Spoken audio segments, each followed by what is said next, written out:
Welcome back. आप देख रहे हैं बनो अपना फाइनेंस मिनिस्टर। और चलिए अब दर्शकों से बातचीत करते हैं और उनकी लाइफ फाइनेंशियल प्लानिंग करवाते हैं। मेरे साथ जुड़ गए हैं Hemant Ustuki, CEO wise invest. Hemant ji, आपका बहुत बहुत स्वागत है इस खास पेशकश में। और दर्शकों के साथ जुड़ना भी शुरू करते हैं। ब्रजेश जोशी साहब से हम बातचीत करेंगे सबसे पहले। नमस्कार ब्रजेश जी, कहाँ से बोल रहे हैं सर आप? नमस्कार मैडम, मैं गुजरात जामनगर से बोल रहा हूँ। अच्छा, बताइए सर, आपने 9000 की SIP शुरू की है और इसी साल से आपने शुरू की है। कुछ फंड्स भी आपने सिलेक्ट किए हैं जिसमें HDFC का बैलेंस एडवांटेज है। हाँ 18 साल के लिए आपने कहा है कि आप ये निवेश करेंगी और 3 CR आपका लक्ष्य है। स्टेप अप करेंगे अपनी SIP को 15% से, बहुत अच्छी बात है। HDFC का बैफ है आपके पास, ICICI निफ्टी 50, निफ्टी नेक्स्ट 50 है, पराग पारिक का फ्लेक्सी कैप है, मोतीलाल ओसवाल मिड कैप है, टाटा स्मॉल कैप है, कोटक का मल्टी कैप है आपके पास। और इन फंड्स के अलावा आप पूछ रहे हैं कि डेट में लॉन्ग टर्म इन्वेस्टमेंट के लिए ऑप्शंस आपके लिए क्या सही हो सकते हैं। और साथ ही आप ये जानने की कोशिश कर रहे हैं कि इमरजेंसी फ़ंड कैसे बनाया जाए और साथ ही क्या उनमें से पैसे इजीली विड्रॉ हो सकते हैं या नहीं, अगर सेविंग्स अकाउंट की बात करें, फिक्स्ड डिपॉजिट की या डेट म्यूचुअल फंड्स की आप बात करें तो। ब्रजेश जी, यही सवाल आपने हमें दिया है, डिटेल्स हमारे पास है। क्या कुछ और आपको इसमें ऐड करना है या मैं सीधा हेमंत जी से आपके सवाल पर सलाह ले सकती हूँ? यस मैडम, यही सवाल है कि बेस्ट अगर डेब्ट फंड हमको इन्वेस्ट करना है लॉन्ग टर्म के लिए तो कौन से हो सकते हैं, और इमरजेंसी फंड कभी भी इमरजेंसी के टाइम हमको विड्रॉ करना है तो इजीली कहाँ से और सेफ रहेगा, इसके लिए क्वेश्चन पूछा। ठीक है। हालांकि आपने लिखा है कि आप 15% से अपनी SIP बढ़ाएंगे, अच्छी बात है। अभी ये सारे फंड्स जो आपने सिलेक्ट किए हैं और 1500 की जो आप SIP कर रहे हैं, ये किसी ने आपको रेकमेंड की है जो आपने इसी साल से शुरू की है, जनवरी से?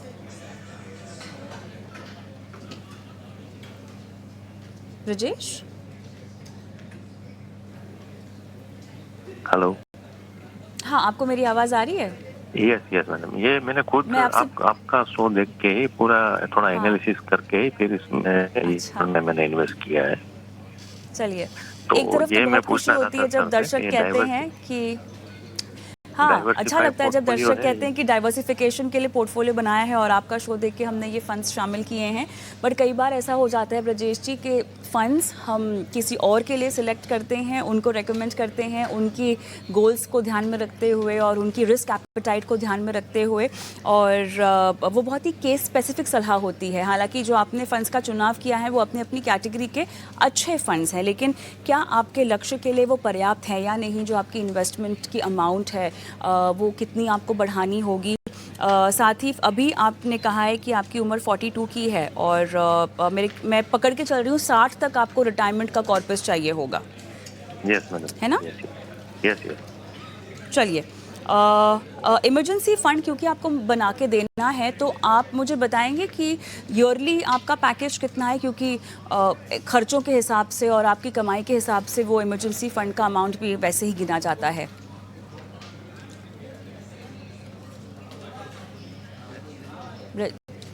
जी, मुझे नहीं सुनाई दिया, क्या आप फिर से कह सकते हैं? 30,000 पर मंथ एक्सपेंसेस है और 6 लाख 30,000 पर मंथ एक्सपेंसेस है। Done done, okay, thank you. Hemant ji बताइए।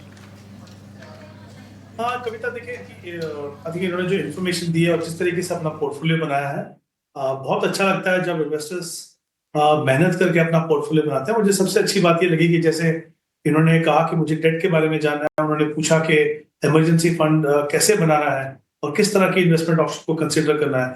यूजुअली ऐसा ही होना चाहिए। काफी बार क्या होता है कि हम अपना पोर्टफोलियो बनाते हैं, उसके बाद सवाल पूछते हैं, तो ऑब्वियसली वो एक ऑब्वियसली सही बात नहीं है। मुझे लगता है कि इन्होंने जो शुरुआत की है और जिस तरह से इनकी इंटेंट है कि वो एक अच्छा पोर्टफोलियो बनाए, तो आई थिंक वो काफी अच्छा है और काफी इन्वेस्टर जो है उसको फॉलो कर सकते हैं। तो अगर हम पहले इनकी इन्वेस्टमेंट से बात करते हैं कविता, यहाँ पे इनकी जो SIP है वो 9,000 की है, इनके पास 6 फंड्स हैं और ये कमिटेड है कि अपनी जो SIP है उसको हर साल 15% से बढ़ाएंगे। तो इनका जो जो टारगेट है वो करीब 3 करोड़ का है। ये जो इन्वेस्टमेंट है, अगर इसको मैं कंसिडर करूं 12% की annualise return over the next 18 years, तो करीब करीब 2 करोड़ का कॉर्पस बनेगा। इनको अगर अपना लक्ष्य पूरा करना है तो उनको अपनी SIP को 20% से बढ़ाना होगा। तो जो स्टेप अप है वो 15% की बजाय 20% करना होगा। तो पहली बात तो इनका फोकस यहाँ पे होना चाहिए। दूसरा, ब्रॉडली जैसा आपने भी कहा, फंड जो उन्होंने चुने और जो कैटेगरी जो चुनी है वो काफी अच्छी है। जैसे लार्ज एंड मिड कैप है इनके पास, mid cap, small cap, flexi cap, value and I mean जो जो कोड मल्टी कैप। तो आई थिंक जो कैटेगरीज किसी भी एक लॉन्ग टर्म इन्वेस्टर के पोर्टफोलियो में होनी चाहिए वो है, और विद इन कैटेगरी जो फंड उन्होंने चुने वो काफी अच्छे हैं। एक्सेप्ट एक फंड, HDFC बैलेंस एडवांटेज, ये काफी अच्छा फंड है। लेकिन 18 साल के लिए मुझे लगता नहीं कि ये एक सही ऑप्शन है। ये उन निवेशकों के लिए अच्छा है जो चाहते हैं कि थोड़ी रिस्ट्रिक्टेड एक्सपोजर रहे इक्विटी के अंदर, और टाइम होराइजन उतना लंबा ना हो जितना यूजुअली हम इक्विटी फंड में लेते हैं। तो वो जो फंड है, अगर चाहें तो आप उसको रिकंसीडर करके आप HDFC large and mid cap देख सकते हैं। तो एक ही बदलाव मुझे लगता है आपके पोर्टफोलियो में करने की जरूरत है। हालांकि मैं कहूंगा कि 9,000 के लिए 6 फंड ज्यादा है, लेकिन अच्छी बात जैसे मैंने कहा कि अच्छे फंड हैं, और क्योंकि उनको 15 से 20% से अपनी SIP को बढ़ानी है, जो over a period of time एक अच्छा खासा रकम बनेगी, तो उस हिसाब से अगर वो चाहें तो ये फंड्स को अपने पोर्टफोलियो में कंटिन्यू कर सकते हैं। दूसरा, जैसा उन्होंने कहा कि इमरजेंसी फंड इनको बनाना है, तो मुझे लगता है कि एक लिक्विड फंड एक काफी अच्छी ऑप्शन है। ऑफकोर्स आपके पास short term deposit, saving bank और दूसरी भी ऑप्शंस है, लेकिन इमरजेंसी फंड बनाने के लिए 2 चीजें ध्यान रखनी है आपको। एक तो वहां पे लिक्विडिटी में कंप्रोमाइज ना हो, दूसरी ज्यादा वॉलेटिलिटी ना हो, तीसरी कोशिश करें कि आप, क्योंकि इमरजेंसी फंड हो सकता है काफी लंबे समय तक आपको उसकी जरूरत भी ना हो, तो ऐसा नहीं है कि आप वहां से निकल के आप हाइब्रिड इक्विटी में जाएंगे, रहेंगे आप एक लिक्विड फंड के अंदर, लेकिन वहां पे रिटर्न जो है आपको थोड़ी सी बेटर मिलेगी। जैसा इन्होंने कहा कि 30,000 इनकी पर मंथ एक्सपेंसेस है, मैं ये मान के चल रहा हूँ कि वो सारी की सारी कमिटमेंट जो हर महीने इनको पे करनी पड़ती है वो इसके अंदर है। तो अगर उसके हिसाब से देखें तो करीब 2.5 लाख का अगर ये अपना इमरजेंसी फंड बनाए तो सही होगा। जैसा मैंने कहा, लिक्विड फंड देखिए, लिक्विड फंड में बहुत ज्यादा फर्क नहीं होता है in terms of quality of portfolio, liquidity. तो जो भी आपके पास काफी सारे फंड हाउसेस के फंड हैं, HDFC का लिक्विड ले सकते हैं, कोटक का ले सकते हैं, तो किसी भी एक लिक्विड फंड में आप उसको अपना बनाइए। जहां तक इन्होंने कहा कि डेट फंड में इनको लॉन्ग टर्म के लिए इन्वेस्ट करना है, देखिए डेट फंड के अंदर 16 कैटेगरीज हैं, ऑब्वियसली अलग अलग स्ट्रेटेजीज की हैं, आपके टाइम होराइजन के हिसाब से है। डेट फंड में एक इशू है, एक तो ये कि जो टैक्सेशन का इशू है, यस ऑफ कोर्स मैं कहूंगा कि डेट फंड में इतनी क्षमता है कि वो आपको बैंक एफडी से बेहतर रिटर्न दें, लेकिन वहां पे जैसा कि हम जानते हैं इंटरेस्ट रेट और बॉन्ड प्राइस के बीच में इनवर्स रिलेशनशिप है, उसके ऊपर ध्यान रखना है। इंटरेस्ट रेट मूवमेंट पे, इन्फ्लेशन में, जो कभी कभी एक आम निवेशक के लिए मुश्किल होता है। तो अगर इनका टाइम होराइजन 5 से 7 साल है, तो मुझे लगता है फिर वो एक बैलेंस एडवांटेज फंड को देख ले। जैसे उसके अंदर अगर हम देखें तो HDFC बैलेंस एडवांटेज की हमने बात की है, कोटक बैलेंस एडवांटेज, एक बैलेंस एडवांटेज फंड स्पेसिफिकली अगर आपका टाइम होराइजन 5 से 7 साल या उससे उतना है, तो फिर वो मुझे लगता है एक बेहतर ऑप्शन होगी, क्योंकि जैसा हमने कहा कि रेस्ट्रिक्टेड एक्सपोजर होगा थोड़ा सा, और कहीं ना कहीं उसके अंदर रीबैलेंसिंग होती है। तो ये कुछ चीजें हैं जो आपको अपने पोर्टफोलियो में ध्यान रखना। और राइट, चलिए ब्रजेश जी, आपको ये सलाह दी जा रही है इन्वेस्टमेंट के लिहाज से, अगर आप चाहें तो HDFC large and mid cap को जगह दे सकते हैं, और बाकी क्योंकि आप 9,000 की SIP कर रहे हैं तो इतने फंड्स की हालांकि ज़रूरत नहीं है।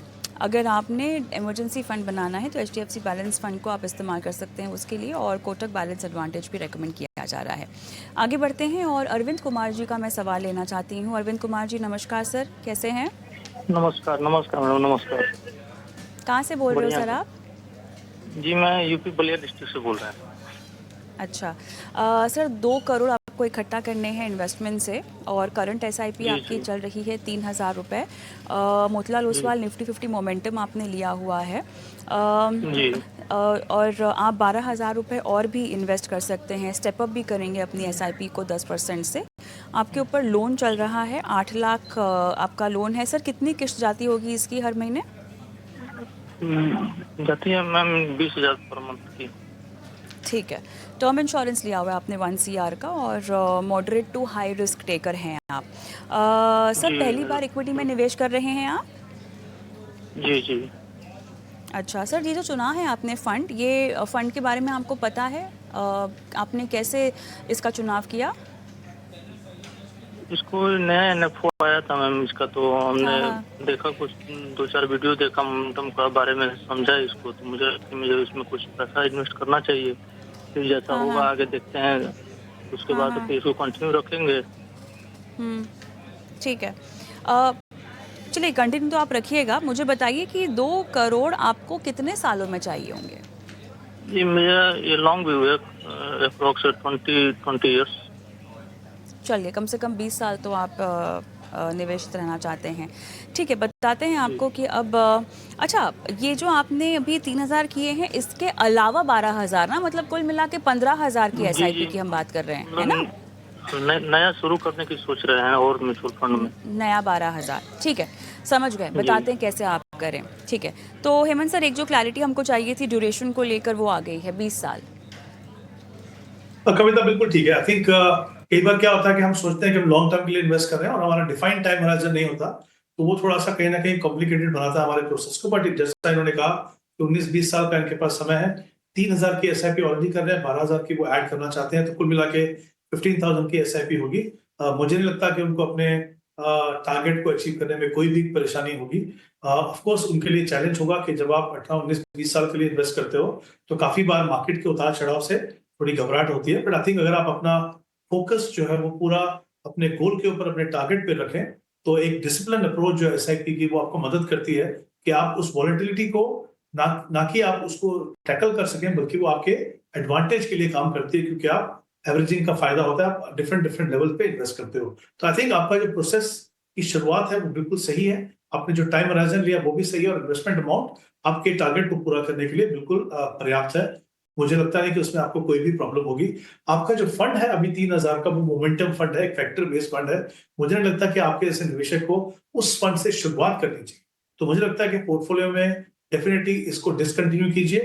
कुल मिला के जो आपका 15,000 का जो एसआईपी है, वो वेल डाइवर्सिफाइड कैटेगरीज जो है इक्विटी की, उनके अंदर आप इन्वेस्ट कीजिए। तो एक तो आप एक मल्टी कैप फंड लीजिए, जिसमें आप कोटक मल्टी कैप देख सकते हो, एक मिड कैप फंड जिसमें मोतीलाल ओसवाल मिड कैप, और एक लार्ज एंड मिड में HSBC large and mid cap, और एक फ्लेक्सी कैप में एक फोकस फंड, इन्वेस्टको फोकस फंड, जो बहुत ही बेहतरीन फंड है, इसका पोर्टफोलियो बहुत ही अच्छा है। तो ये कुछ क्वालिटी फंड्स मैंने आपको नाम लिए हैं, अगर आप चाहें तो इनको कंसिडर कर सकते हो। और इनके अंदर बेसिकली क्योंकि आपको 15,000 इन्वेस्ट करना है, तो आप जो 2 फंड हैं उनके अंदर 4,000 इन्वेस्ट कर सकते हो, मल्टी कैप और लार्ज एंड मिड में, और बाकी में जो है जो बैलेंस है वो इक्वली डिवाइड कर दीजिए आप। तो आई थिंक इस तरह से अपना पोर्टफोलियो बनाइए, और जैसा मैंने कहा, मुझे लगता नहीं कि आपको कोई प्रॉब्लम होगी अपना टारगेट अचीव करने के लिए। इनफैक्ट अगर आप चाहें तो अपने टारगेट को थोड़ा सा अपवर्ड रिवाइज भी कर सकते हैं।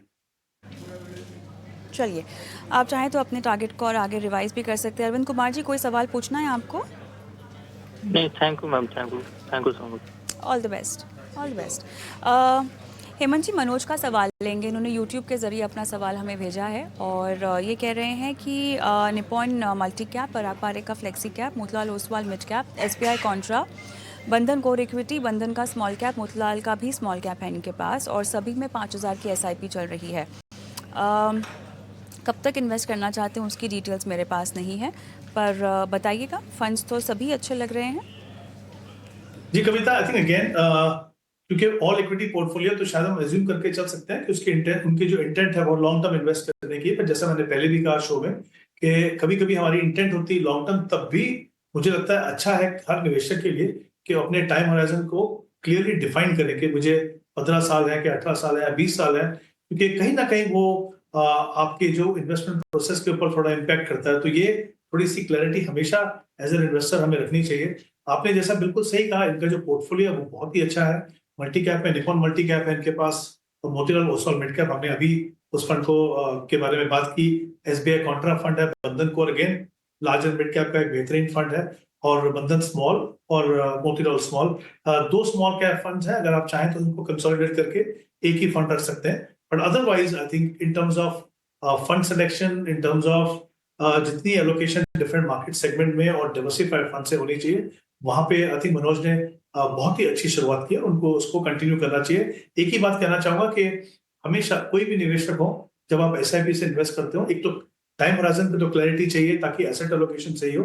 एक और इम्पॉर्टेंट चीज है, हमेशा ध्यान रखिए कि जैसे जैसे आपकी इनकम बढ़े, कोशिश कीजिए कि अपने एसआईपी के अमाउंट को बढ़ा सकें, ताकि आपके सेविंग प्रोसेस में और आपके इन्वेस्टमेंट प्रोसेस दोनों के अंदर एक अच्छा सा डिसिप्लिन बना रहे। और यकीन मानिए कि कहीं ना कहीं जब आप अपना कॉर्पस देखेंगे अपने टाइम होराइजन कंप्लीशन के बाद, तो देखेंगे कि कहीं बड़ा कॉर्पस आपको मिलेगा अगर आप स्टेप अप करते हैं अपनी एसआईपी को हर साल। चलिए, तो यहाँ पे स्टेप अप करना बहुत ज़रूरी है। इनफैक्ट वो तमाम दर्शक जो फ़िलहाल अपनी निवेश की प्रक्रिया को शुरू कर रहे हैं और शायद पर्याप्त मात्रा में निवेश नहीं कर पा रहे हैं जितना उन्हें करना चाहिए अपने गोल को पूरा करने के लिए, अपने लक्ष्य को अचीव करने के लिए, तो जितना हो सके, मुमकिन हो सके, शुरुआत कीजिए। बाद में अपनी एसआईपी को स्टेप अप करते रहिए। निवेश को की जो राशि है उसको बढ़ाते रहें। टॉपअप करना बहुत ज़रूरी होता है, बहुत इंपॉर्टेंट प्रक्रिया है ये आपके पूरे इन्वेस्टमेंट प्रोसेस में। एक ब्रेक लेते हैं। ब्रेक के उस पार भी दर्शकों के सवालों के जवाब हम दे रहे हैं। एक जो नंबर आपकी स्क्रीन पे फ्लैश हुआ अभी वो हमारा व्हाट्सएप नंबर है, और साथ ही यूट्यूब पर भी अगर लाइव देख रहे हैं तो कमेंट बॉक्स में अपने सवाल डाल दीजिए। एक ब्रेक लेते हैं। ब्रेक के उस पार वापस से बात करेंगे दर्शकों के साथ एक बार फिर से।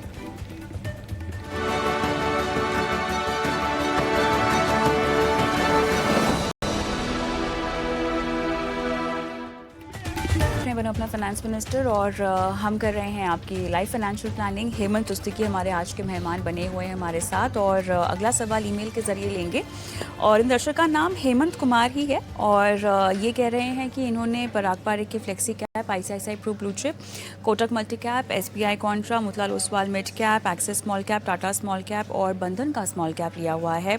18 साल में इनको इकट्ठा करने हैं 1 करोड़ रुपए। इनकी उम्र 32 साल की है, और ये सभी फंड्स में जो है 1-1 हज़ार रुपये की एसआईपी कर रहे हैं, तो यानी 8,000 रुपये की इनकी एसआईपी जा रही है 8 फंड्स में। तो हेमंत जी, हालांकि इन्होंने फंड्स तो सारे अच्छे से ले रखे हैं, बहुत अच्छे फंड्स रखे हैं पोर्टफोलियो में, लेकिन 8 फंड्स हैं 8,000 के लिए। क्या इनको कम किया जा सकता है? क्या हम इनको 5 या 6 फंड्स में सीमित कर सकते हैं इनके निवेश को? यस कविता, बिल्कुल पॉसिबल है, और आई थिंक ऐसा करना भी चाहिए, क्योंकि 8,000 के लिए अगर आप 5 फंड में करते हो तो कहीं ना कहीं ओवरलैप होता है। इनफैक्ट अगर आप इनके पोर्टफोलियो को देखें तो वहाँ पे 3 स्मॉल कैप फंड्स हैं। ऑब्वियसली जरूरत है इनको कि अपने पोर्टफोलियो को थोड़ा सा कंसोलिडेट करें, बट उससे पहले हम देखते हैं कि इनका जो लक्ष्य है वो पूरा होगा कि नहीं। जैसे इनकी जो एसआईपी है वो 8,000 की है, और टाइम होराइजन 18 ईयर्स का है। अगर ये इस प्रोसेस को कंटिन्यू करते हैं, अगर मैं 12% का रिटर्न मान के चलूं, तो करीब करीब 57 लाख का कॉर्पस बनेगा। जाहिर सी बात है कि जितना वो एक्यूमुलेट करना चाहते हैं और जितना वो कर पाएंगे, उसके बीच में एक गैप है। उसको पूरा करने के लिए उनको 6,000 रुपए की एडिशनल एसआईपी करनी होगी, यानी कुल मिला के उनकी जो एसआईपी है वो 14,000 की होनी चाहिए, तब वो अपने लक्ष्य तक पहुंच पाएंगे। तो सबसे पहले उनको ये कोशिश करनी है कि जितना जल्दी हो सके इसको बढ़ाए।